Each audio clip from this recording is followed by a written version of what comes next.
Hello everybody, this is GoLang Introductory course. So today will we know about GoLang programming language. So why GoLang?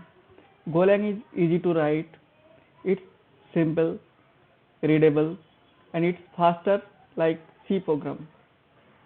So we can build microservice, backend application, or any heavy task related application in GoLang.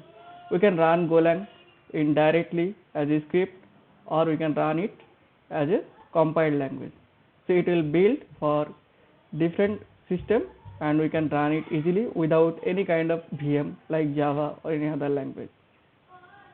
So GoLang is a programming language like high level or low level, both we can say. So most of the popular companies are using GoLang for their backend or microservice application.